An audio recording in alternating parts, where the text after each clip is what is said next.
with God's Word. Tandaan po natin na kailangan po natin yung salita ng Panginoon sa ating buhay. Dito po tayo magkakaroon ng panibagong simula at magandang, kumbaga, hope sa ating buhay. So let's open our Bibles in Matthew chapter 4. Matthew chapter 4, verse 4.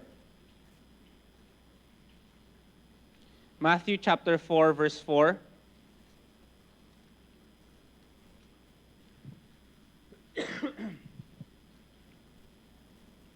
Yan. Kung nandiyan na po kayo, ay sabay-sabay po natin itong basahin. Ready now, read.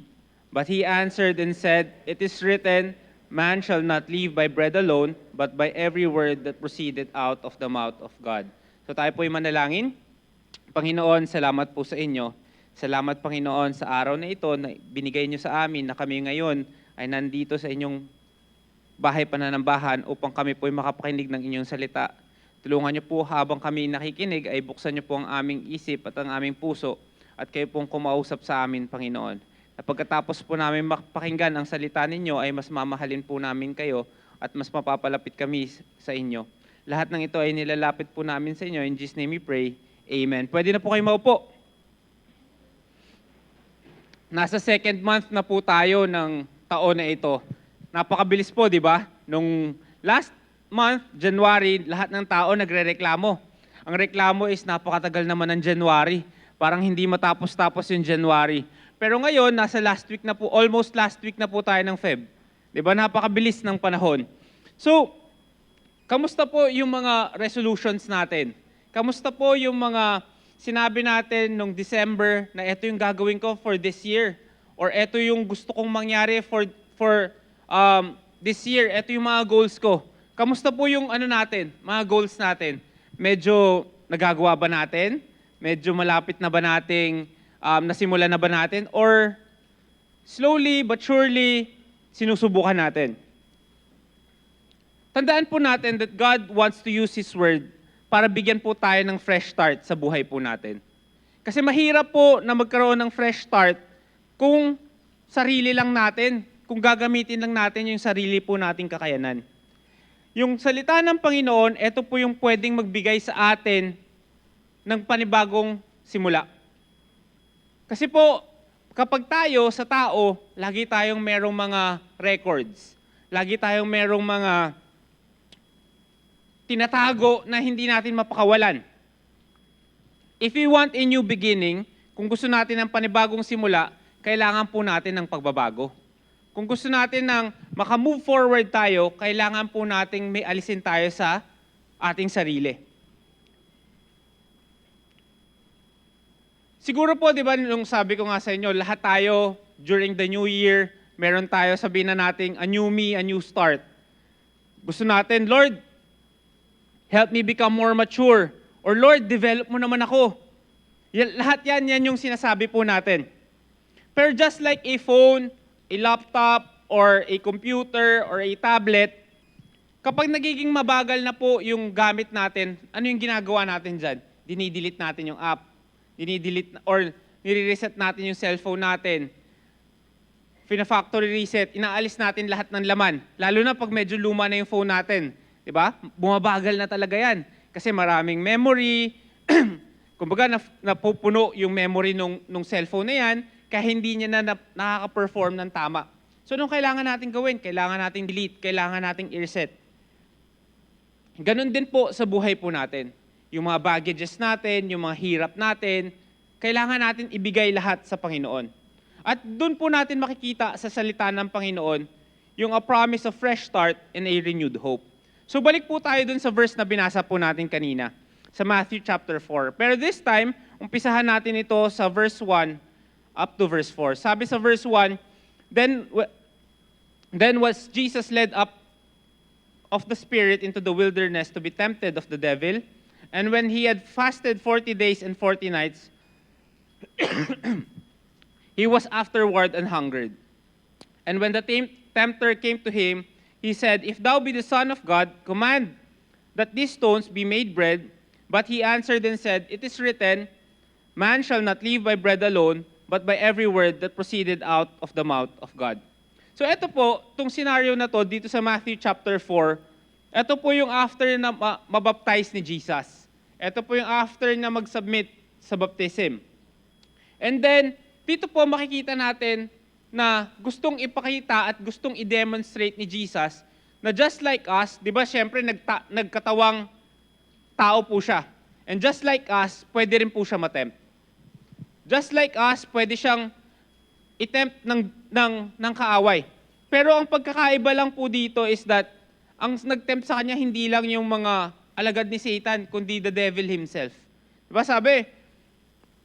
sabi nga sa kanya, and when the tempter came to him, he said, kung ikaw talaga yung anak ng Panginoon, pwede mo namang sabihin yung mga bato dito na maging tinapay kayo or maging pagkain kayo. Siyempre, 40 days na fasting dito eh. Diba, nung anniversary po natin last year, ni-require ni Pastor Joey kaming mga leaders na mag-fast every once a week. So, alam nyo naman po, di ba, pag fasting yan, hindi ka talaga kailangan kumain eh. Kailangan medyo liquid lang yung titake mo. Isang beses nga lang isang linggo, mahirap na. Di ba? Lalo na pag hindi ka sanay. Si Pastor Joey, medyo sanay na siya eh. Di ba? Kapag nakita mo sa kanya, juice lang yung iniinom niya. Tapos, wala talaga siyang kakainin. So, mahirap talaga yan, lalo na pag hindi ka sanay. Isipin mo si Jesus, nasa 40 days of fast siya. Tapos, nagpipray lang siya, nasa desert siya. Kapag ikaw nasa desert ka, nasa wilderness ka, hindi naman maayos yung condition dyan eh. Di ba? Mahirap yung condition mo dyan. It's either sobrang init or sobrang lamig, o kaya naman pag umulan, wala kang masisilungan. So maraming factors para mas mahirapan yung fast niyan. So kung ikaw, tao ka, ma-reach mo yung limit mo. Mahihirapan ka. At si Satan, during the lowest point of our life, dyan siya lalapit. Dyan siya pupunta. Dyan siya magtitempt sa atin. At sasabihin niya, uy, ano ba yan? Eto na gawin mo, oh. Huwag ka na pumunta sa church. Huwag mo nang sundin yan. Huwag mo nang ibigay yan. Kulang ka na nga eh. Diba ganyan yung attitude ni Satan sa atin.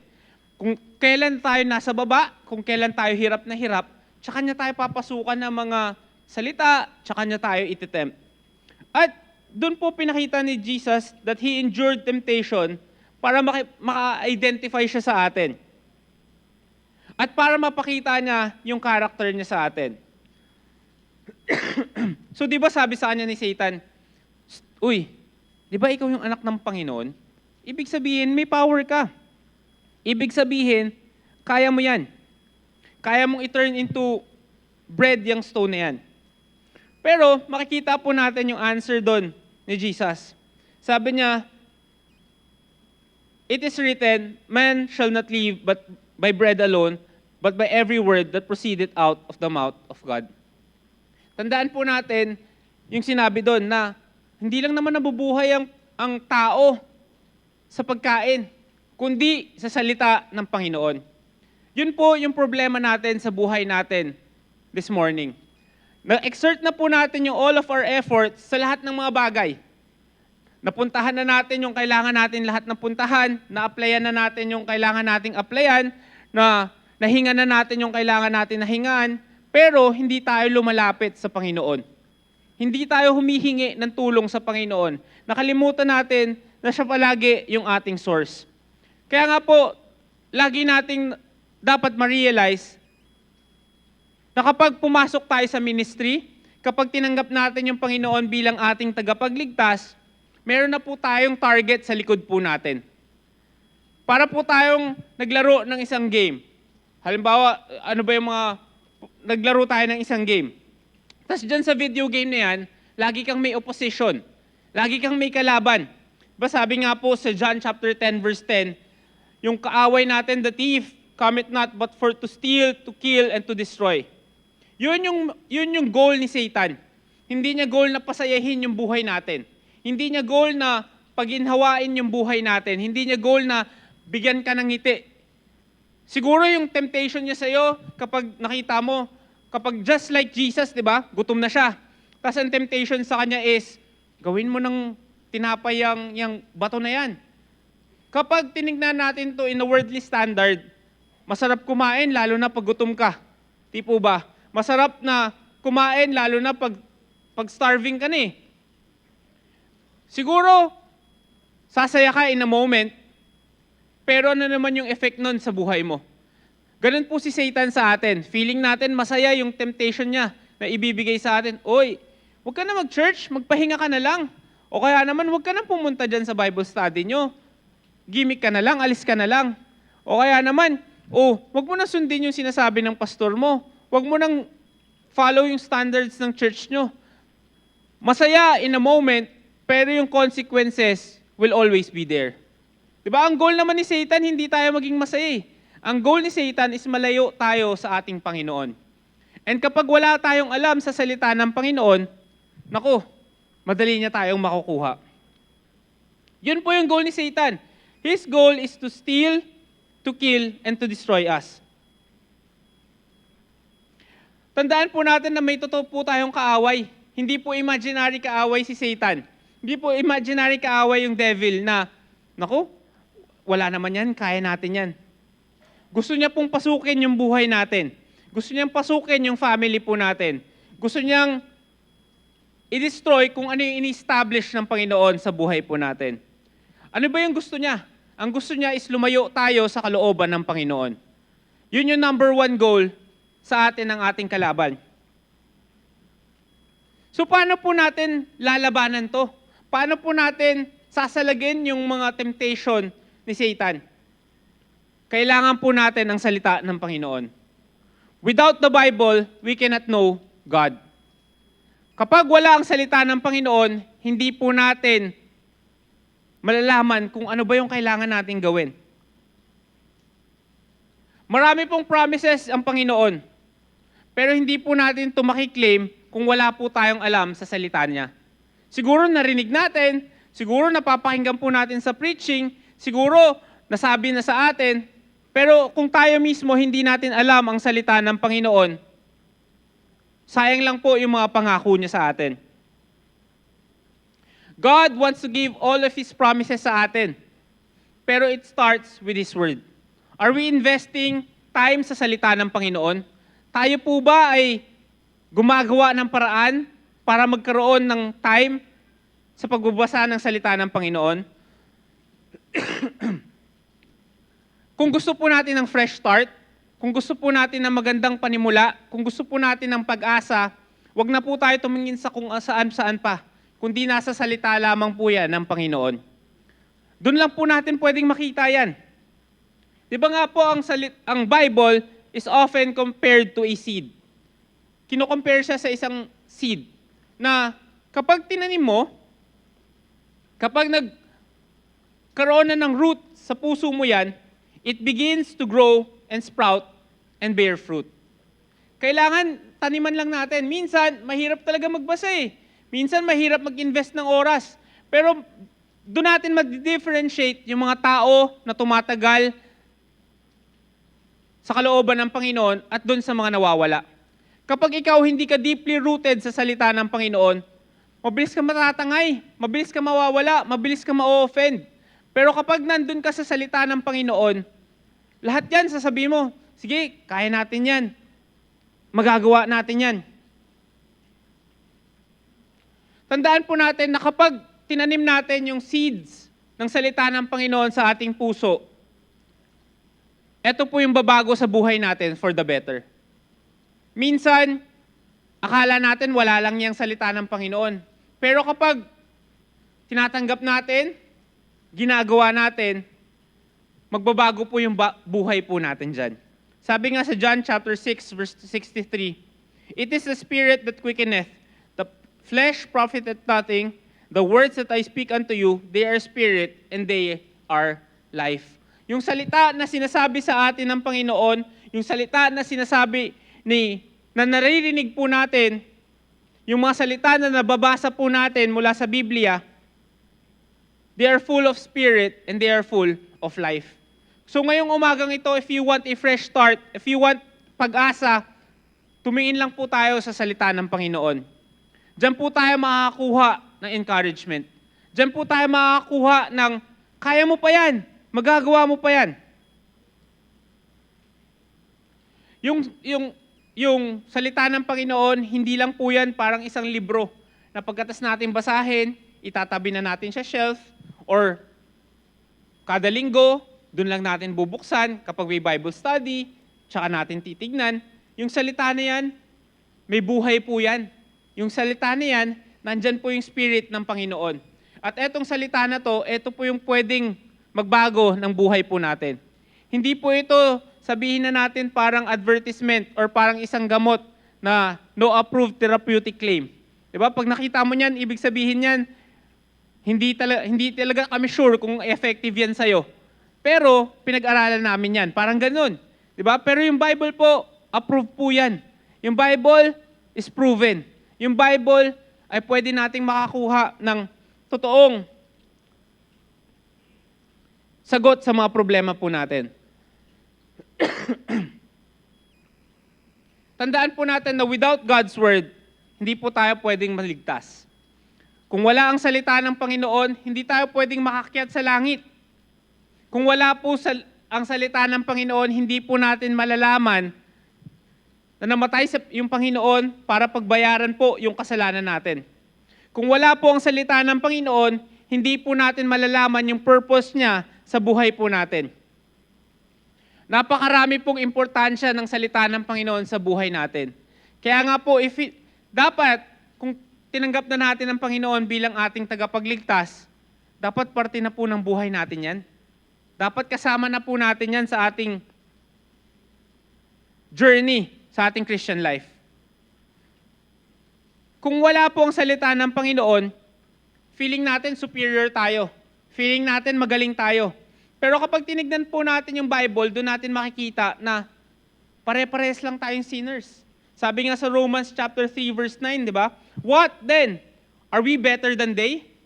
Ano ngayon? Mas magaling ba tayo kaysa sa kanila? No, in no wise. For we have both proved, both Jews and Gentiles, that they are all under sin. Lahat po tayo ay makasalanan sa harap ng Panginoon. Lahat po tayo ay merong pagkukulang sa harap ng Panginoon. Lahat tayo, kahit na ano pang laki ng sweldo na tinatanggap mo, kahit ano pa yung gara ng buhay mo, kahit na anong ganda ng gamit mo, we are all under sin. Lahat po tayo ay may kasalanan. Kaya nga po nagbayad ang Panginoon ng kasalanan. Kaya nga po siya ay pumunta dito at nagkatawang tao, kaya siya na-tempt ni Satan dun sa verse na binasa po natin sa Matthew chapter 4, nagkatawan siyang tao para saan? Para bayaran yung kasalanan natin. Hindi po natin pwedeng ma-realize at hindi po natin pwedeng malaman yan kung hindi po natin alam ang salita ng Panginoon.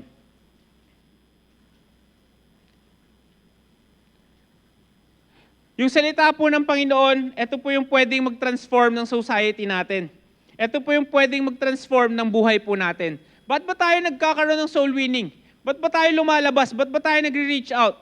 Hindi lang po just to have numbers. Hindi lang po para dumami yung attendance natin. Bakit? Kasi mahal po natin ang kaluluwa at alam natin na kailangan nila ang salita ng Panginoon.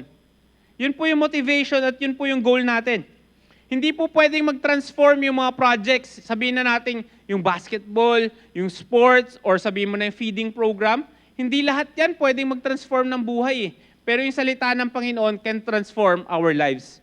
Ilan na ba yung merong testimony sa atin na ito yung buhay ko before? Tapos pumunta ako sa Panginoon, nagbago yung buhay ko.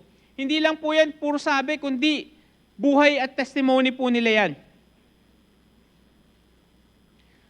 Sabi nga po ni D.L. Moody, isang famous na preacher before, yung Bible, hindi po yan binigay para i-increase yung knowledge po natin. Yung Bible, binigay po yan to change our lives. Hindi po mahalaga, hindi po importante kung gaano mo kaalam yung Biblia. Napakadaming tao, memorize nila yung salita ng Panginoon. Alam nila yung bawat isang verse. Alam nila, memorize nila yung, sabihin mo na yung books of the Bible. Alam nila kung ilang chapters. Hindi po yan ang importante sa Panginoon. Alam niyo po kung ano yung importante, kung nabago ba yung buhay natin mula sa salita ng Panginoon. Hindi po enough na magbabasa ka lang. Hindi enough na alam mo lang yung salita ng Panginoon. Dapat nakikita po yan sa buhay natin. Yun po yung importante sa Panginoon. The Bible says that the Word of God can change things that you cannot change on your own. Ang salita ng Panginoon, ito po yung pwedeng magbago yung mga hindi po natin kayang baguhin. Kaya nga po kailangan natin ng salita ng Panginoon sa buhay natin. Meron tayong mga rough edges, meron tayong mga sabihin na nating pagkukulang sa buhay natin, kailangan po natin yung salita ng Panginoon. So fresh start and renewed hope starts with God's Word always. So number 1, God's Word uplifts us when we're down. God's Word uplifts us when we're down. Kamusta tayo? Second month of the year. Okay pa ba tayo? Kaya pa po ba natin? Or medyo depressed na tayo? Medyo mabigat na yung pakiramdam natin? Medyo hindi na natin kaya? Tandaan po natin na kung ganyan yung feeling natin, kailangan po natin ng salita ng Panginoon sa buhay natin. Sabi nga sa Psalms chapter 119 verse 114, marahil marami sa atin, memorize itong verse na to. Thou art my hiding place and my shield, I hope in thy word. Umaasa ako sa salita ng Panginoon. Yung Panginoon, siya yung hiding place natin. Siya yung shield natin. Kapag tayo malungkot, lumapit po tayo sa salita ng Panginoon. Kapag tayo may pinagdadaanan, when we are down, when we are feeling depressed or we're feeling wala tayong pwedeng sandalan, nandyan po ang salita ng Panginoon. Imagine mo, di ba, nakikita mo maraming tao na meron silang mga bagay na wala ka. For example, sabihin mo na yung mga drug lord. Napakadami nilang pera, napakaganda ng mga bahay nila. O kaya naman, yung mga politicians na feeling mo, nagbabayad ako ng tax ko, tapos ganyan yung ginagawa nila. Parang hindi naman nila nababalik sa akin. Kumbaga, hindi nila nababalik yung service na kung ano yung binibigay natin. Na parang hindi naman nila deserve kung ano yung meron sila. Opo, totoo po yan. Meron silang magandang bahay, magandang kotse, may pera. Pero ang tanong mo sa kanila, meron ba silang peace of mind? Meron ba silang kapayapaan sa buhay nila? Or hindi nila kayang, di ba kapag nakarinig tayo ng interview, lalo na sa mga mayayaman, pag tinanong mo sila, hindi ako makatulog eh. Hindi ko parang hinahanap ko to eh. Bakit po? Hindi po natin pwedeng makita ang tunay na kasiyahan at tunay na kapayapaan sa mga material na bagay. Hindi po tayo pwedeng sumandal sa magandang bahay. Bakit? Pwedeng masunog yan eh. Hindi tayo pwedeng sumandal sa magandang damit. Bakit? Kasi maluluma yan eh. Hindi tayo pwedeng sumandal sa pera. Bakit? Pwedeng manakaw sa atin yan eh. Pero pwede tayong sumandal sa salita ng Panginoon. Pwede natin gawitin itong hiding place at shield. At pwede tayong humingi ng pag-asa mula sa salita ng Panginoon. Many times as a believer, as a child of God, hurt tayo emotionally, mentally, physically, financially, and spiritually. Yung madalas po ganyan tayo. Emotional, bagsak na ako emotionally, mentally, Lord, hindi ko na talaga kaya. Physically, hirap na tayo. Diba, lalo na ngayon po, kapag ikaw papasok ka sa work, diba, most of the work from home na trabaho, pinapabalik na. Diba? O kaya nakabalik na. So, pag nakita mo yung daily struggle, diba, pag nakasakay ka nagko-commute ka, sasakay ka ng bus, papasok ka, diba, sabi nga, yung routine natin dito sa Pilipinas, lalo na pag meron kang trabaho, mas matagal pa yung tinatagal mo sa biyahe mo kaysa sa bahay nyo. Diba? Ang pasok mo, sabihin na natin 8 hours. Tapos gigising ka, sabihin na natin yung pasok mo 9 to 5. Papasok ka, gigising ka ng 6, tapos makakauwi ka ng 10. Diba? Parang saglit lang yung tulog mo. Iidlip ka na lang sa bahay. Mababurnout ka physically. Mababurnout ka emotionally. And kapag wala ang salita ng Panginoon, mababurnout ka spiritually. Mahirap po yung kinakaharap natin. Napaka-challenging po niyan. Kaya nga po dyan papasok ang salita ng Panginoon. Busy yung schedule ko po, hindi ko kaya eh. Paano pag wala ng oras yung Panginoon sa atin? Paano sabihin niya, busy din ako eh. Sige, mamaya na kita sasagutin na. Pero never pong magiging ganun ng Panginoon. Lahat pwede tayong talikuran. Lahat pwede tayong iwan, pero yung salita ng Panginoon, yung Panginoon, andyan siya palagi para sa atin. So, may prayers tayo. May hinihingi tayo sa Panginoon. Inisip natin, Lord, bakit hindi mo sinasagot? Bakit hindi mo binibigay sa akin? Kailangan natin ma-realize na kailangan po natin mag-walk in obedience. At marami po sa atin, tumatalikod tayo sa Panginoon kasi nakikita natin na, Lord, siya nga, sinagot mo eh. Tapos ako hindi mo sasagot. Hindi mo sinasagot, pero faithful ako sa'yo. Sige, hindi ko na gagawin yung kalooban mo. Hindi na ako magpapatuloy sa'yo. Diyan po papasok ang salita ng Panginoon. Diyan po natin makikita na para magbago yung mood natin, para magbago yung perspective natin sa buhay, kailangan po natin yung encouragement ng scriptures. Sabi po sa Romans chapter 15 verse 4,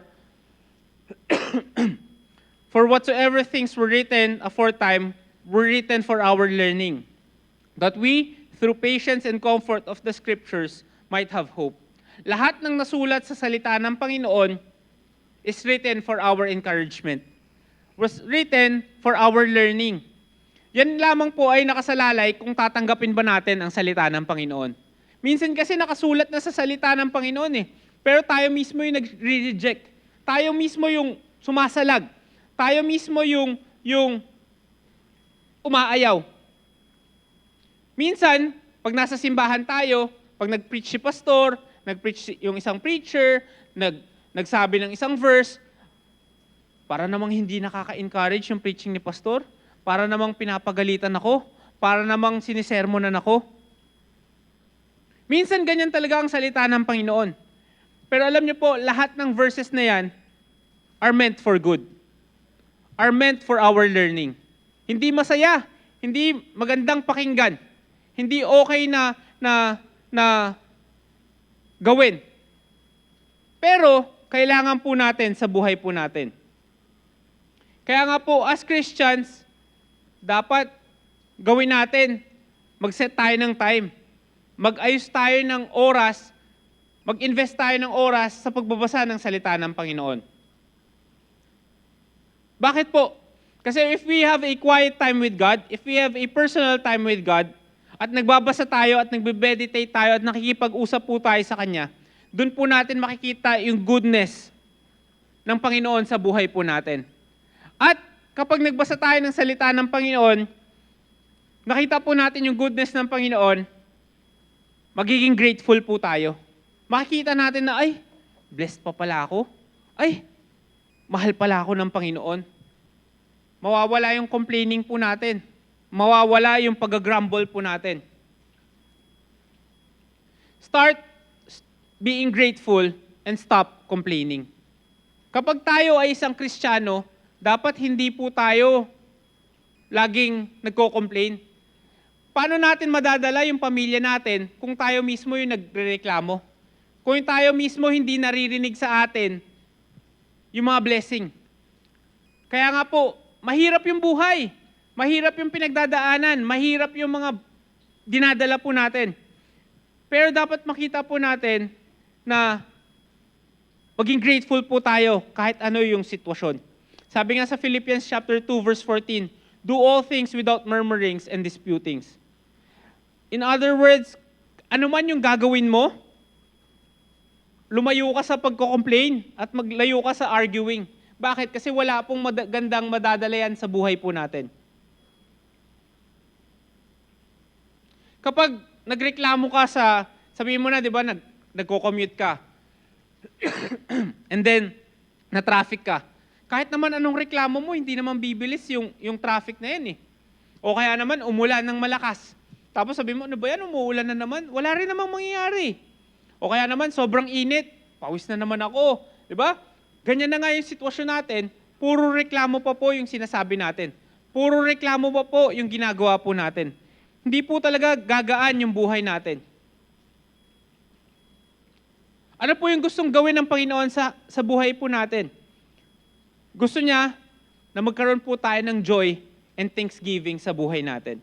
Sabi nga sa Colossians chapter 2 verse 7, rooted and built up in Him and established in the faith as ye have been taught, abounding therein with thanksgiving.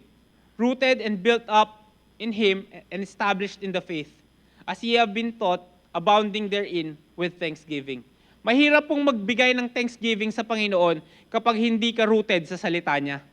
Mahirap maging mapagpasalamat, mahirap maging grateful kung hindi tayo nakatanim at hindi natin alam yung salita ng Panginoon. Kung ngayong umaga, di ba may feeling ka ng sadness, may feeling ka na hindi mo kaya, may feeling ka na hindi mo magagawa. Ang encouragement na may bibigay ko po sa inyo ay nandyan ang salita ng Panginoon. Mahirap siguro, sabihin mo, problema na, magpapasalamat pa ako, malungkot na ako, magpapasalamat pa ako. Di ba sabi sa 1 Thessalonians chapter 5 verse 18, in everything, give thanks, for this is the will of God in Christ Jesus concerning you. Sa lahat ng bagay, in everything, give thanks.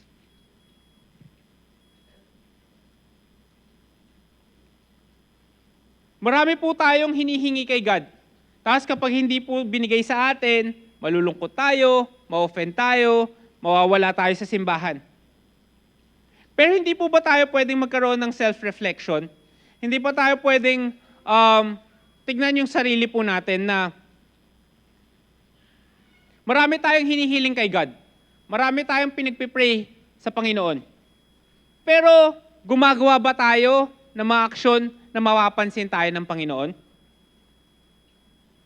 Pag may Bible study, message yung mga preachers natin, Brad, sister, may Bible study tayo. And then pag may Bible study, sabihin mo, Sir, sorry po, hindi ako makaka-attend. May sakit po kasi ako eh. Meron po kasi akong nararamdaman. Tapos, sige, okay lang, next time na lang. Tapos biglang makikita, magpo-post ka, nasa mall ka. Di ba makikita, may ginagawa kang iba. Paano tayo mapapansin ng Panginoon kung sarili na lang natin, hindi pa natin magawa yung kalooban niya para sa buhay natin? Di ba, ano ba naman yung saglit na oras na ibibigay natin sa Panginoon? Tapos yung hinihiling natin, sabihin natin, Lord, offended na ako sa'yo, hindi mo sinagot yung prayer ko eh. Siya nga, hinihingi niya lang sa atin oras natin. Ang hinihingi niya lang sa atin is minimum pa natin. Hindi pa natin maibigay sa Kanya. Tapos pag may gana tayo magtampo sa Panginoon, alam niyo po, may activity sa church. Tapos ang sasabihin natin, Pastor, sorry po, may trabaho po ako eh. Or meron po akong ginagawa, meron po akong kailangan gawin. Pero pag niyaya tayo ng kaibigan natin, niyaya tayo ng pamilya natin, kahit Sunday pa yan, sige, pwede po ako niyan, pwede ako niyan. Doon natin makikita kung ano ba yung importansya ng Panginoon sa buhay natin. Doon natin makikita kung ano ba yung importansya ng salita ng Panginoon sa atin. So, kailangan po natin yung salita ng Panginoon sa buhay natin. So una, God's Word uplifts us when we're down. Number 2, God's Word unlocks our potential. Number 2, God's Word unlocks our potential. John 8, verse 31 to 32. Sabi dyan, then said Jesus to those Jews which believed on Him, if you continue in my word, then are ye my disciples. And ye shall know the truth, and the truth shall make you free. Hindi po natin pwedeng ma-reach yung tunay na potential po natin kung wala po tayo sa kalooban ng Panginoon at hindi po natin alam yung salita ng Panginoon. Alam niyo yung kwento ng isang eagle. Diba? Alam ko maraming times na itong sinabi ng mga nagpipreach dito sa harap natin, na yung isang eagle na-hatch siya kasama yung mga chicken. Dahil kasama niya yung mga chicken, hindi niya alam kung ano yung totoong potential niya. Na hindi siya parang isang chicken na nagko-crawl lang sa lupa, patalon-talon lang, at hindi niya na-realize na kaya niyang lumipad. Ganun po tayo sa buhay po natin. Kapag wala po ang salita ng Panginoon, hindi po natin ma-realize na pwede ko palang magawa yan. Kaya ko palang magawa to. Kaya ko palang mapuntahan to. Kaya nga po kailangan po natin yung salita ng Panginoon. Bakit? Kasi only God, only our Creator can change our life. Only our Creator, only our God can unleash our potential. Sabi nga dun sa verse 32, di ba? And you shall know the truth, and the truth shall make you free. Marami pong tao ay nabubuhay for the approval of others. Maraming tao yung they spend time worrying about kung ano yung iniisip ng ibang tao sa kanila. Alam niyo po, being part of the pastor's family, merong blessing at saka merong curse. Alam niyo, pag nag-uusap yung mga ibang actually hindi naman usap. Pag nakita mo yung ibang post ng ibang mga pastor's kid, makita mo yung mga reklamo nila. Makita mo yung mga, sabihin mo ng, hindi nila gusto. Diba? Maraming mga makakapagsabi niyan. Well, lalo na pag halimbawa, diba, yung mga members, nag-uusap sila tungkol sa pastor's kids. Hindi nyo ba alam na kayo, pinag-uusapan din kayo ng mga pastor's kids? Kumbaga, ganti-ganti lang. Di ba, Zia? Pero, ang sinasabi ko lang, di ba, para patas lang, di ba, nag-uusap yung mga members. Di syempre, yung mga pastor's kids, mag-uusap-usap din yan. Pero, alam niyo po, isa sa mga sinasabi sa amin ng ating pastor, lalo na dun sa mga nakakausap niya, dun sa mga ibang pastor's kids, na dapat baguhin natin yung ganyang mentality. Na dapat hindi ganyan yung maging attitude natin towards the ministry. Dapat hindi tayo maging bitter sa ministry. Bakit? Kasi yung kahit saan ka pumunta, kahit sa work, kahit sa family, kahit hindi sa church, maraming tao yung magsasalita sa'yo. Maraming tao yung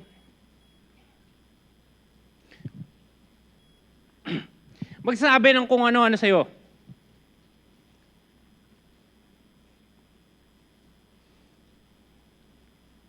Pero alam niyo po, kasama yan eh. Kasi po, di ba, halimbawa sa work, meron talagang hindi ka makaka-drive dyan. Hindi ka magkakaroon talaga ng connection dyan. Pero lahat yan, kasama yan sa job description eh. Kumbaga kasama yan sa sabihin na nating process ng buhay. So, yung tingin mo, di ba, laging sinasabi ng ibang tao, ay naku, wala namang ginagawa yung mga yan eh. O kaya naman, waste lang yan ng resources. O kaya naman, parang dagdag lang yung mga yan. Diba? Lahat ng yan, kahit sino, kahit hindi lang sa church natin, kahit sa ibang mga churches, kahit sa ibang mga pastors' kids, lahat yan, naririnig nila. Lahat yan, nalalaman nila. Kumbaga lahat yan, meron, sabihin na nating nakakarating. Yung mga tingin, yung mga sinasabi.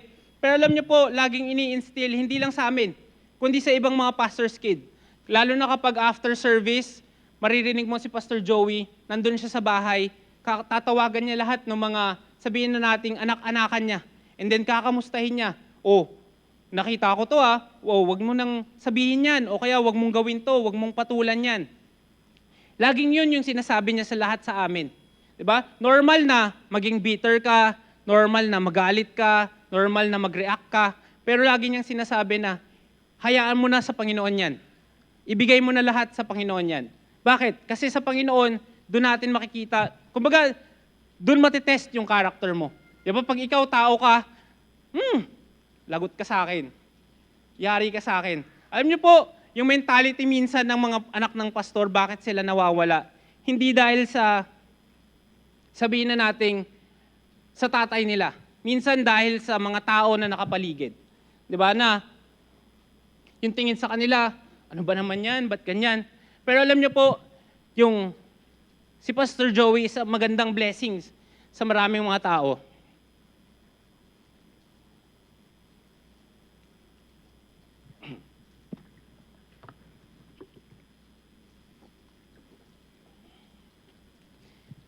Kasi po, di ba, ginagamit yung ministry niya. Bakit ba siya laging nasa ibang mga churches? Hindi sa kung ano pa man, kundi dahil yung sinasabi niya is nakakatulong po. Nakakatulong sa mga families na hindi mo dapat gawin yan, hindi mo dapat yan yung reactions mo. Alam niyo po, importante sa ministry na nagtatrabaho tayo together. Importante sa ministry na dapat isa lang yung common na isip natin. Although iba't iba yung backgrounds natin, iba't iba yung kinalakihan natin, pero doon natin makita na ayun yung sabi ng salita ng Panginoon eh. Di ba? Yun yung ini-instill niya po sa amin, na hindi tayo nagtatrabaho to please men, but to please God. Hindi tayo nagre-react para hindi naman tao yung pinaglilingkuran natin, kundi Panginoon eh. Pag tao, may masasabi talaga sa'yo. May gagawin talaga sa'yo. May isusulat talaga sa'yo. May ikakalat talaga tungkol sa'yo. Pero hindi naman po tao ang pinaglilingkuran natin, kundi ang Panginoon. Sabi nga, di ba sa Romans chapter 12, actually 12 verse, yung Romans chapter 12 in general, pag binasa po natin mula sa verse 1 hanggang sa dulo, pag tinignan po natin yan, it's about the Christian life. Diba Romans chapter 12 verse 1, lahat tayo alam natin yan eh. Diba? Yung I beseech you therefore, brethren, by the mercies of God. Kung ano yung attitude natin, that ye present your bodies. Pero pag tinignan natin dun sa mga later part ng book na yan, makikita natin dun kung ano naman yung kailangan natin gawin towards other people. Sabi sa Romans chapter 12 verse 18, diba? If it be possible, as much as lieth in you, live peaceably with all men. If it be possible, as much as lieth in you, live peaceably with all men. Sabi dyan, kung posible, at nakasalalay sa iyo, live peaceably with all men. Pero, hindi naman po tayo pwedeng magkaroon ng peace sa mundong to eh. Diba? Hindi naman tayo pwedeng magkaroon ng kapayapaan. Hindi lahat ng tao magiging kasundo natin. Hindi lahat ng tao magiging kaibigan natin. Pero, doon natin makikita that we should still live peaceably with all men. Sabi nga sa verse 19, tuloy natin, Dearly beloved, avenge not yourselves, but rather give place unto wrath, for it is written, Vengeance is mine, I will repay, saith the Lord. So dito po pumapasok yung sinasabi ng pastor, lalo na sa aming mga anak ng pastor, na huwag kang gumanti, huwag kang magsalita, huwag mong gawin yan. Bakit? Kasi yung Panginoon yung bahala. Yung Panginoon yung bahalang sumagot para sa iyo. Kumbaga, di ba yun yung mentality ni pastor ever since?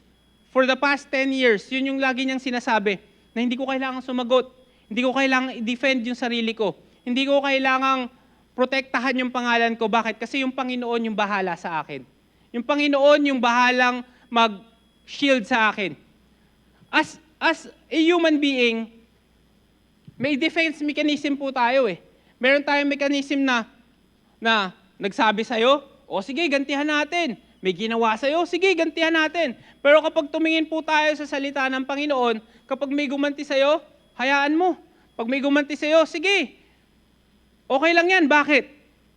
Verse 20, Therefore, if thine enemy hunger, feed him. If he thirst, give him drink, for in so doing, thou shalt heap coals of fire on his head. Verse 21, Be not overcome of evil, but overcome evil with good.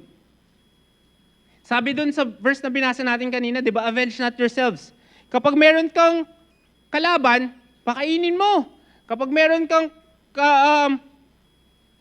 hindi kasundo, bigyan mo. Bakit? Because overcome evil with good. Yun lagi yung prinsipyo ng ating pastor. And yun yung ini-instill niya sa amin. Yun yung sinasabi niya sa amin. Alam niyo po, kapag nag-uusap kami nila, Pastor JK, nila Pastor Jehu, makikita mo yung hirap nila sa ministry. Makita natin yung mga challenges nila. Pero dahil sa influence ng ating pastor, dahil sa turo na binibigay niya sa kanila, nagbabago yung mentality nila. Na instead na maging malungkot, instead na, di ba lagi tayo nagtatanong, ba't ba laging nandun si pastor? Ba't ba lagi niyang pinupuntahan yung mga yan? Bakit ba lagi siyang nag-share dyan? Alam niyo po, yung ministry ng ating pastor is much bigger than us. Tayo yung priority niya. Tayo, actually, itong preaching na to, galing din naman po sa kanya eh. Pero, nakita niya yung need niya to help others. Nakita niya yung help niya, nakita niya yung need na, sige, tulungan ko. Bakit po? Kasi kapag tinulungan niya yung ibang mga tao, kapag na-train niya yung mga iyan, edi sila na yung bahala dun sa lugar nila. Sila na yung bahala dun sa pwesto nila. And mas magiging maganda, yung buhay natin bilang mga Kristiyano. Tandaan po natin na wala po tayong kailangang i-prove sa ibang mga tao. As long as we are doing things right in front of God, then, alam natin ginagawa po natin yung tama. Yung buhay po natin, sometimes have been limited by yung past po natin. Na para meron tayong, sabihin na natin, tape. Di ba, hindi na kasi uso ngayon yung tape eh. Pero di ba, merong mga VHS, merong mga cassette tape. Tapos kapag pinasok mo yan, merong rewind na feature. Di ba ngayon, kasi pagdating sa YouTube, di ba, rewind mo lang na 10 seconds, scroll back, makikita mo na. So, marami po sa atin, ang nangyayari is that limited tayo ng pagre-replay ng tape sa buhay natin. Na ito ko the past, ito ko sa nangyari sa akin, ito na ako dati, ito yung mga baggages ko, ito yung mga dinadala ko. Kaya hindi natin nagagawa yung potential natin. Kaya hindi natin na-reach yung goal po natin. Bakit? Kasi lagi nating nire-replay yung past natin. Kasi lagi nating nakafocus yung sa past po natin. Kapag nagda-drive ka, whether car or motorcycle, hindi naman pwedeng bike kasi wala namang bike na merong side mirror. Diba? Except na lang lalagyan mo ng side mirror yung bike mo. Diba? Pag nagda-drive ka ng motor, merong dalawang side mirror na maliit dyan. Kapag nagda-drive ka ng kotse, merong dalawang side mirror and merong isang rear view mirror. Hindi ka pwedeng maka-drive straight kung lagi kang nakatingin sa likod mo. Hindi ka makakarating sa pupuntahan mo kung ang upo mo sa motor is nakaharap ka sa likod. Diba? Hindi ka naman pwedeng mag-drive din ng maayos, lalo na sa Metro Manila, lalo na sa traffic na meron tayo, kung ang laging tinitignan mo is yung rear view mirror mo. Bakit? Kasi mababangga ka kagad eh. Diba dito sa Metro Manila, mas madalas mong apak yung brake kaysa sa gas. Diba? Mas madalas mong, kaysa makaapak ka sa, laging brake yung apak natin. Marami po sa atin, ang focus natin is laging dun sa maliit na mirror. Lagi natin tinitingnan, ano ba yung nasa likod ko? Ano ba yung mga nagawa ko? Ano ba yung mga pagkukulang ko? Na-realize natin yung bigger picture na nasa harap po natin. Na-realize natin na hindi natin makita na ano ba yung dapat pinagfo-focusan ko? Ano ba dapat yung tinitignan ko? Ano ba dapat yung ginagawa ko? Hindi po natin pwedeng makita yan kung wala po ang salita ng Panginoon. Kung hindi natin alam yung katotohanan mula sa salita ng Panginoon. Doon din po natin makikita sa salita ng Panginoon na hindi po dapat natin kino-compare yung sarili natin sa katabi po natin. Bakit? Kasi iba't iba naman po yung dealing sa atin ng Panginoon. Kapag nag-compare tayo, sabihin natin, Lord, ba't hindi ko pa rin naaabot yung goal ko? Ba't hindi ko pa rin nararating yung pangarap ko sa buhay? Ba't eto nakagraduate na kagad? Nakakuha na kagad ng trabaho? Tapos ako, eto pa rin. Tandaan po natin na bawat isa sa atin may sariling timeline sa harap ng Panginoon. Huwag po natin i-compare yung sarili natin sa iba. Kapag nag-compare po tayo sa iba, we will get envious, we will be resentful, at mag-start tayong kopyahin sila. Alam niyo po, di ba pag pumunta ka sa mall, tapos tumingin ka lang ng, halimbawa umupo ka sa isang coffee shop, tapos tumingin ka sa mga taong nagdadaan, subukan mong kumuha ng, yung mga statistician,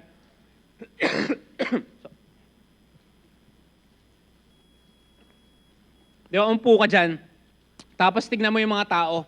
Tignan mo yung mga tao na kung ilan yung pare-parehas yung suot. Di ba, pupunta ka sa mall, halos pare-parehas yung itsura ng mga tao. Halos pare-parehas yung forma nila, pare-parehas yung gamit nila, pare-parehas yung mga suot na sapatos, o kaya naman, suot na damit, yung hairstyle nila, pare-parehas din, kung ano yung uso. Makita natin doon kung ano yung trend, yun yung makikita natin sa labas. Diba, minsan nga, diba, pag dumadaan tayo dyan sa overpass, merong mga nakaupo dyan, tapos may hawak na papel. Tapos, nagsusulat sila ng mga dumadaan na kotse. Tinitingnan nila kung ano yung, ilan yung kotse na ganito, ilan yung kotse na ganyan, yung dumadaan. So, makita po natin na pag hindi tayo nag-ingat, pag hindi tayo naging content sa kung ano yung meron tayo at hindi natin nakita yung salita ng Panginoon sa ating buhay, gagaya tayo sa trend. Gagaya tayo sa uso. Susunod tayo sa flow. At hindi tayo, kumbaga magiging resentful tayo, Lord, ba't hindi ako ganito? Ba't wala akong ganyan? Bakit hindi ko ito nararating? Ano po sinasabi ng Bible dyan? Ecclesiastes chapter 4 verse 6. Better is an handful with quietness than both the hands full with travail and vexation of spirit.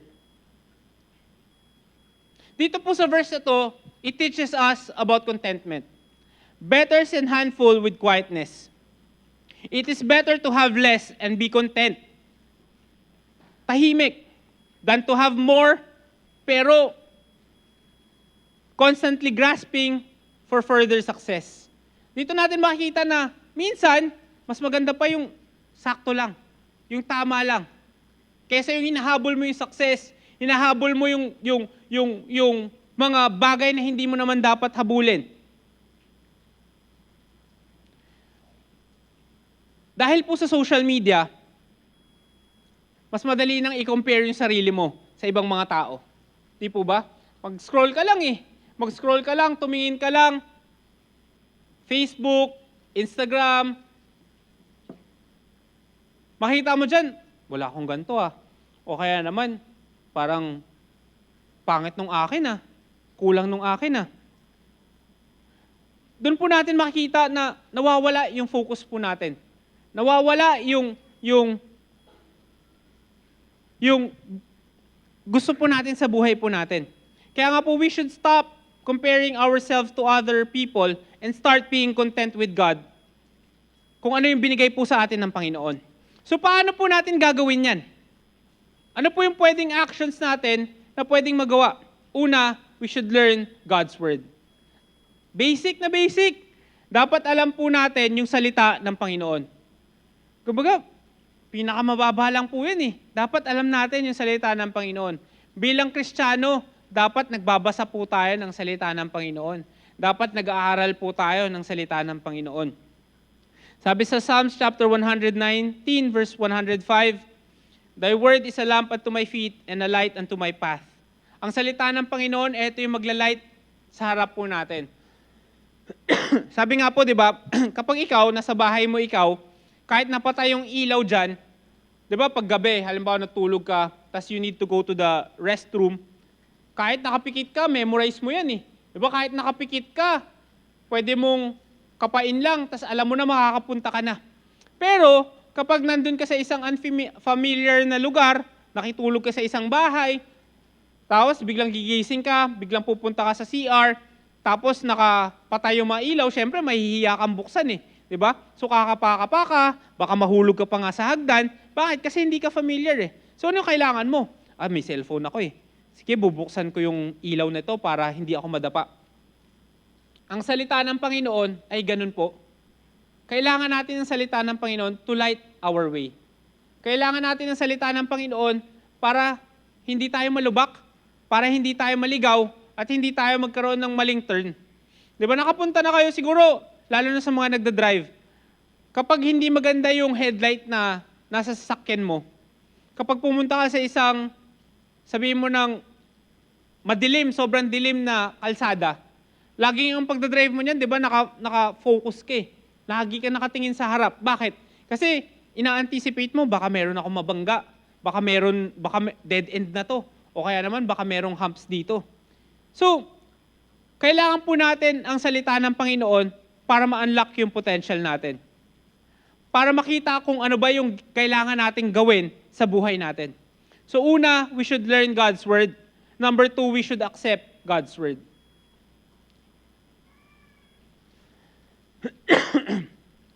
Sabi sa Isaiah chapter 55 verse 11, So shall my word be that goeth forth out of my mouth, it shall not return unto me void, but it shall accomplish that which I please, and it shall prosper in the thing whereto I sent it. It shall prosper in the thing whereto I sent it. May goal yung salita ng Panginoon. May goal yung salita ng Panginoon sa buhay po natin. Ang goal niyan is to teach us. Ang goal niyan is to show us the way. Diba sabi nga dun sa unang verse na binasa natin, ito ay light sa paa natin at light sa path natin. At kapag hindi po natin tinatanggap ang salita ng Panginoon, paano po natin magagamit na ilaw yan? Paano po natin magagamit na guide sa buhay natin yan? Hindi man natin minsan gusto, di ba, siguro lalo na sa mga nagbabasa ng libro, sa mahiling magbasa ng libro, bago nyo bilhin yung isang libro, ni-research nyo muna yun eh. Di ba? Tinitignan nyo muna kung tungkol saan ba yung story na to, tungkol saan ba yung nasulat dyan sa libro na yan, tungkol saan ba yung subject na yan. Di ba ganyan tayo eh. So, kapag hindi mo gusto, ay, di ko gusto yung story, sa'yo na lang. O kaya naman, parang hindi ata maganda yung story na to ah. Sige, sa'yo na lang yan. Di ba ganun tayo minsan kahit sa movies, di ba? Sa movies kasi, di ba, pag nanood ka ng trailer, uy, parang maganda tong movie na to ah. Tapos, nung pinanood mo na, wala pang 5 minutes, wala pang 10 minutes, ay, ang boring naman pala ng pelikula na to. Lipat ko na lang. Alisin ko na lang. Di ba ganun tayo minsan pag hindi tayo interested, kapag hindi natin gusto, aayawan natin, aalisin natin, hindi na natin itutuloy. Ganon din po tayo minsan sa salita ng Panginoon eh.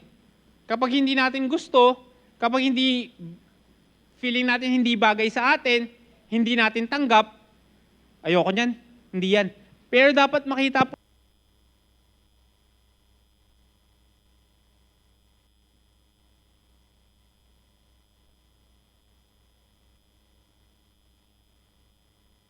hindi man natin gusto yung binabasa po natin, pero if you want God's best sa buhay natin, kailangan natin tanggapin kung ano yung sinusulat dyan. So una, we should learn God's word. Number two, we should accept God's word. Letter C, we should obey God's word. Kailangan i-obey po natin yung salita ng Panginoon. James chapter 1 verse 22, sabi po dyan, but be ye doers of the word and not hearers only, deceiving your own selves. Dun sa last part, di ba? Deceiving your own selves. Ibig sabihin po,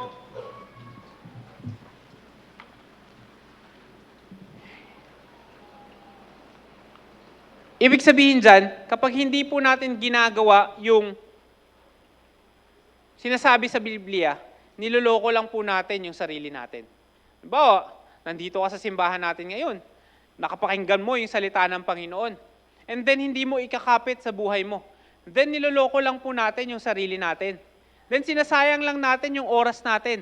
Bakit? Nagsimba ka pa. Pumunta ka pa sa simbahan, hindi mo naman pala gagawin. Diba? So, kaya nga sabi lagi sa atin ng ating pastor, huwag mong sayangin yung bawat moment. Huwag mong sayangin yung bawat napapakinggan mo. Bakit?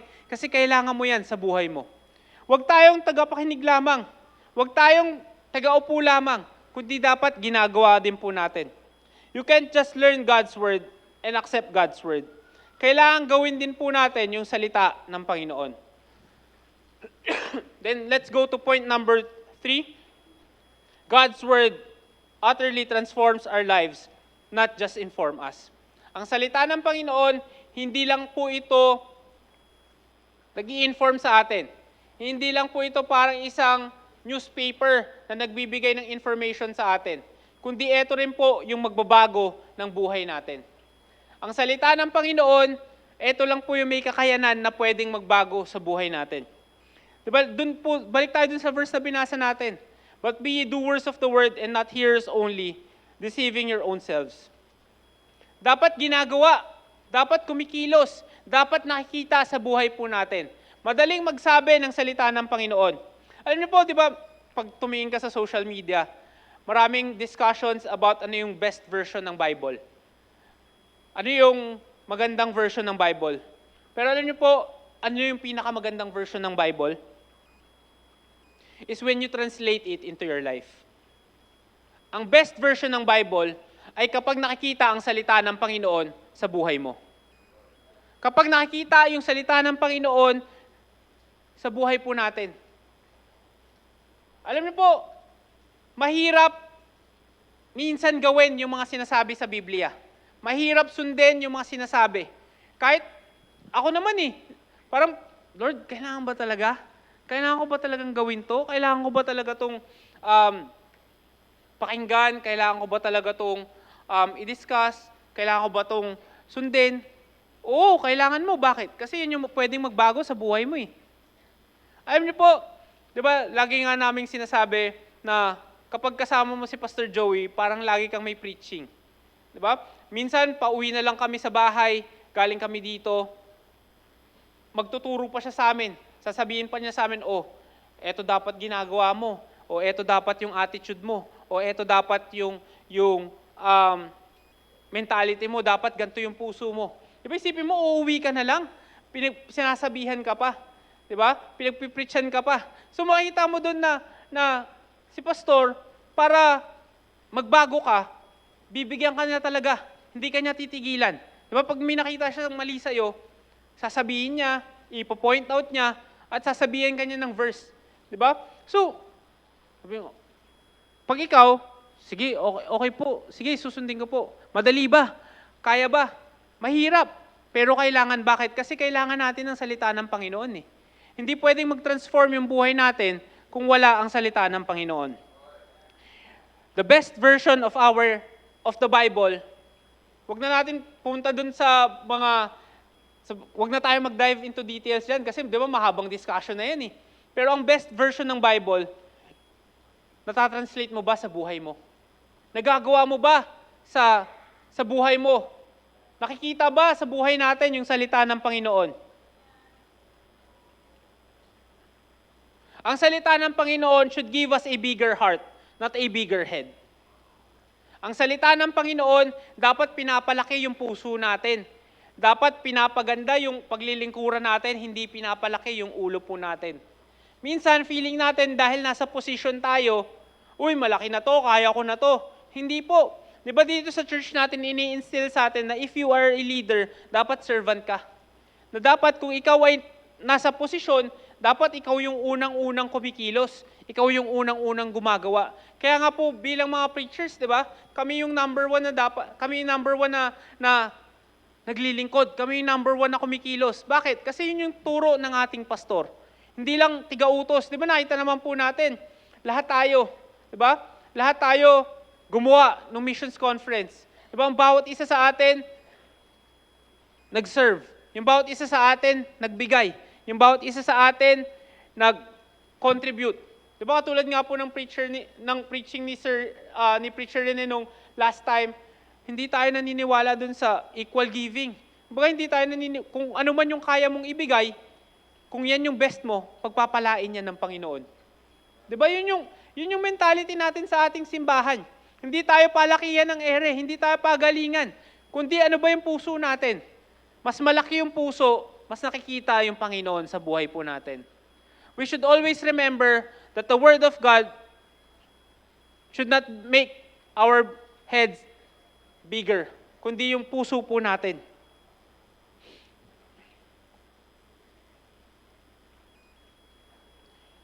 Yung verse na binasa po natin, pag binago po natin, ang ibig sabihin po niyan is, huwag ka lang makinig, kundi gawin mo. In other words, God wants our belief, yung pinapaniwalaan natin, turned into our behavior.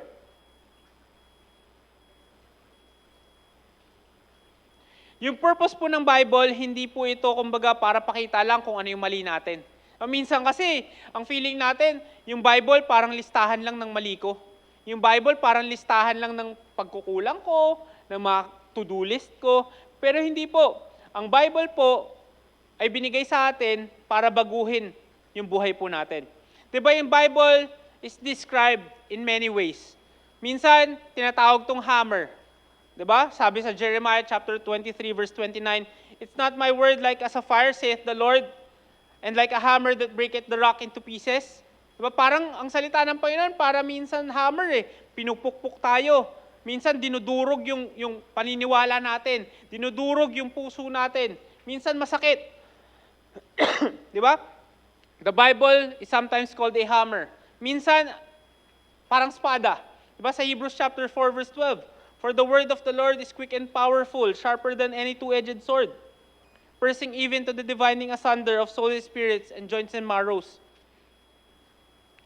Parang espada na nakakahiwa. Diba?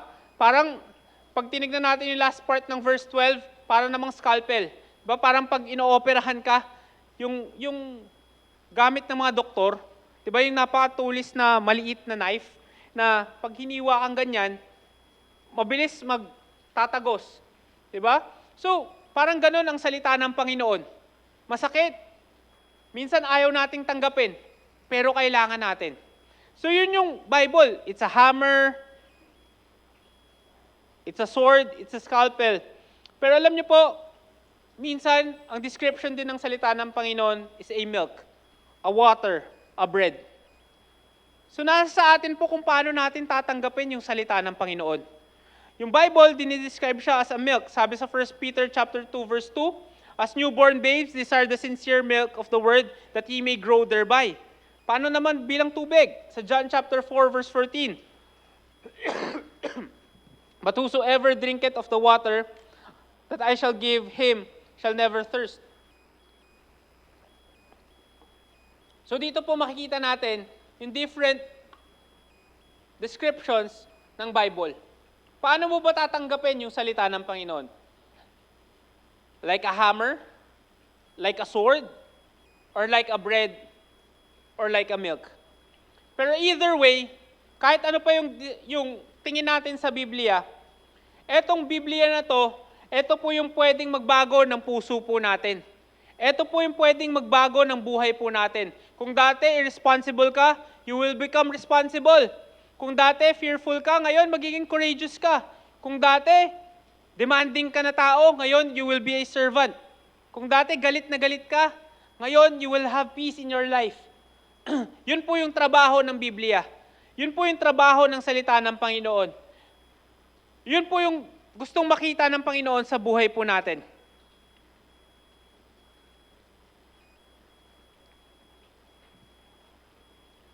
So yung salita po ng Panginoon will uplift us kapag tayo ay nasa baba na po.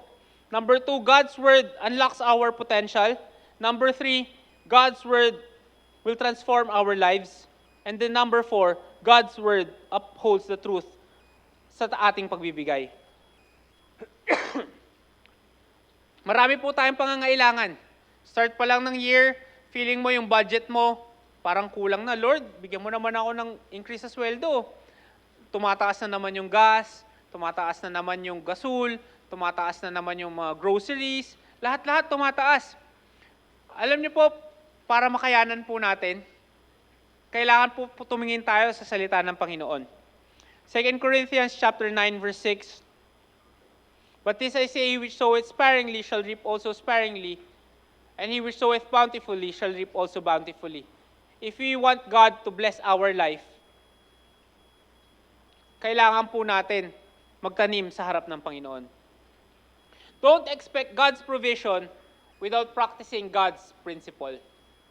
Huwag po tayong mag-expect ng blessing mula sa Panginoon. Huwag po tayong mag-expect ng provision mula kay God if we will not do God's principle. We want God's blessing. We want the bonus. We want promotion. We want breakthrough. Pero ang tanong po is, are you doing the will of God in your life? Yung pagbibigay po ba natin na ayon dun sa kung ano yung hinihingi sa atin ng Panginoon? Minsan nagbibigay tayo sa Kanya, parang tip na lang. Lord, tip lang yan. Sige, okay na yan. O kaya naman parang contribution ng SSS. Diba? O kaya naman parang nagbibigay tayo dahil napilitan lang tayo eh. Pero alam niyo po, ang tinitignan ng Panginoon sa atin is yung puso natin. Ano yung puso mo? Ano yung puso mo sa pagbibigay mo? Are you giving cheerfully or are you giving grudgingly?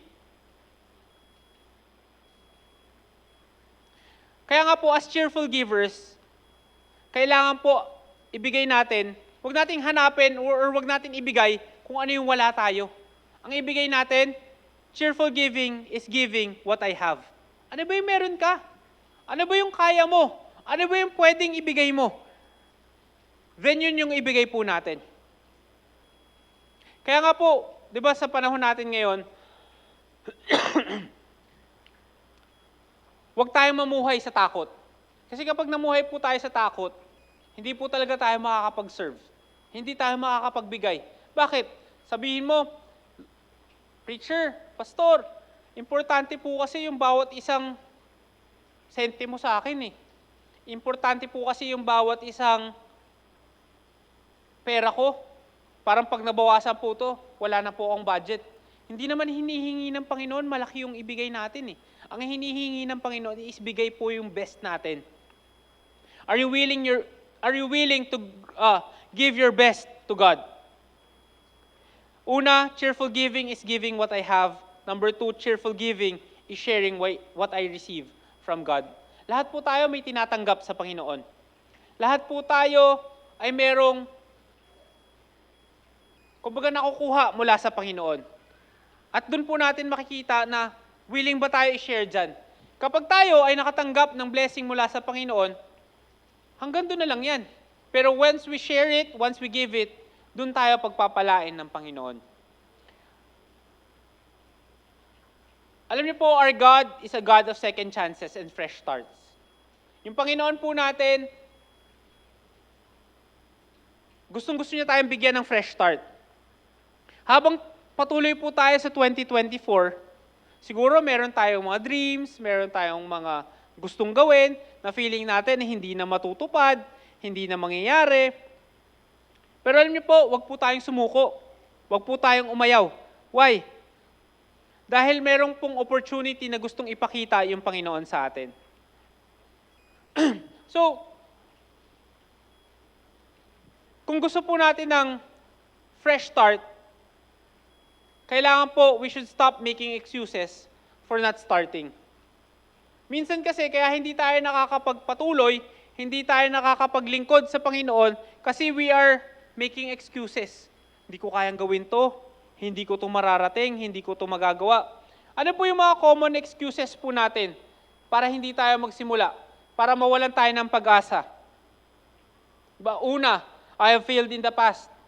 O kaya naman, there are things I can control. O kaya, yung pinaka-basic or yung pinaka-common is that I don't know what the future holds. Diba? Yun yung mga fears po natin eh. Yun yung mga takot po natin. Pero if we want a fresh start, we should stop making excuses. Tigil po natin yung paggawa po natin ng excuse po natin. And then next, after natin stop making excuses, we should take stock of what we have. Ano ba yung meron tayo? Ano ba yung meron tayo sa pocket natin? Ano ba yung meron tayo sa bahay natin? Ano yung assets mo? Ano yung natutunan mo? Sino yung makakatulong sa akin? Tandaan po natin, na sa buhay po natin, minsan kulang yung, alam niyo po, bilang mga Pilipino, di ba napaka-resourceful natin? Sabihin mo na yung mga electric fan na luma, napapagana pa natin, o kaya naman yung mga gamit natin sa bahay, makita mo mga DIY, di ba? Yung cabinet na sira, magiging magagawa ng paraan, o kaya naman yung mga gamit sa kusina, mapapaayos pa. So kung ano man yung meron tayo, gamitin po natin. Kung ano man yung meron tayong kakayanan, gawin po natin. And the next is we should act in faith. Kumilos po tayo na may pananampalataya. Kumbaga hindi po namumove yung Panginoon sa pagrereklamo po natin. Diba kanina, sabi natin, dapat pag tayo ay may nag-i-invest sa salita ng Panginoon, alisin natin yung murmurings, alisin natin yung complaining. Bakit? Because God is not moved by our complaint. Alam niyo po saan nakikilos yung Panginoon? Sa ating pananampalataya. Sabi nga sa Matthew chapter 9 verse 29, "Then touch he their eye, saying, according to your faith, be it unto you." May pananampalataya ka ba? Nakikinig ka ba sa salita ng Panginoon? Tinatanggap ba natin na wala tayong kakayanan sa sarili natin? Tandaan po natin, hindi makikilos ang Panginoon sa pagrereklamo, sa pag-angal, kung ano-ano pa, kundi kailangan makita yung pananampalataya po natin. And the next is, we should refocus our mind. I-focus natin yung isip natin. Ephesians chapter 4 verse 23, "And be renewed in the spirit of your mind." Bakit? Kasi po, kung yung mentality natin, kung yung pag-iisip natin is just like before, then wala pong pagbabago. Then hindi po mag-i-improve yung buhay po natin. Sabi nga sa Proverbs chapter 4 verse 23, "Keep thy heart with all diligence, for out of it are the issues of life." Keep thy heart with all diligence. Bakit? Kasi dyan lumalabas eh. Diba sabi nga, kung ano yung nasa puso mo, kahit na pigilan mo yan, yan ang lalabas at lalabas. Pwede mong itago yung sarili mo. Pwede mong i-hide yung sarili mo sa isang facade o i-hide yung totoong character mo sa isang maskara, pero lalabas at lalabas yung totoong tayo. Hindi po natin pwedeng itago yung sarili natin sa harap ng Panginoon. Why? Kasi He will expose us. Papakita niya yung totoong character natin. Pero, mali man tayo in the past, may mga pagkukulang man tayo, pwede tayong magbago. Magtiwala lang tayo sa Kanya. So, stop making excuses. Take stock of what you have. Act in faith. Refocus your mind. Trust that God knows what He is doing. Magtiwala po tayo sa Panginoon sa kung ano yung ginagawa niya. Sabi nga sa Psalms chapter 51 verse 10, di po ba? Create in me a clean heart, O God, and renew a right spirit within me. Magtiwala po tayo dun sa kung ano yung kakayanan ng ating Panginoon. Magtiwala tayo na kung ano man yung challenges na meron tayo, kung ano man yung hirap na meron tayo, God can change our life. Hindi tayo pwedeng magmayabang na alis na lang ako, di ko nagagawin yan, iba na lang yan. Alam niyo po, hindi natin pwedeng sabihin sa Panginoon yan. Bakit? Kasi pag sinabi natin yan, laging meron at merong papalit sa atin. Laging meron at meron gagawa sa atin. Kaya nga po, dapat gawin natin kung ano yung kalooban ng Panginoon sa buhay natin. Huwag tayo magreklamo. Bakit? Kasi reklamo para sa walang salita ng Panginoon yan. Bakit? Kasi dun po natin mapapakita yung difference po natin. Yes, we are going through problems. Yes, meron tayong pinagdadaanan, pero meron po tayong salita ng Panginoon. Meron po tayong Word of God na pwedeng mag-transform ng buhay po natin. At yun po yung mag-spell ng difference. Diba? Same may problema, same may challenges, same may dinadala, pero may salita ng Panginoon that will change our character. So let's all stand up and let's pray.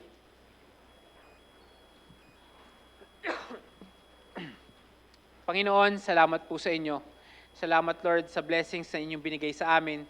Thank you, Lord, for giving us this wonderful opportunity that we can hear your word. At makita po namin na maliban sa inyo, we can never have a fresh start. Maliban sa inyo, we will never have hope. Kaya, Panginoon, lumalapit at humihingi po kami ng tulong sa inyo. Lord, give us grace sa aming mga buhay. Alam po namin marami po kaming pagkukulang. Alam po namin marami po kaming pagkakamali. Kaya kailangan po namin ng salita ninyo sa aming buhay. Mga kapatid, ngayong umagang ito, kung kayo ay nakinig sa salita ng Panginoon at na-move sa kanyang salita, lumapit po tayo sa kanyang altar at sabihin natin, Lord, kailangan ko yung salita mo. Kailangan ko po yung word mo to transform our life. The altar is open for us. Tayo po ay lumapit at tayo po ay manalangin.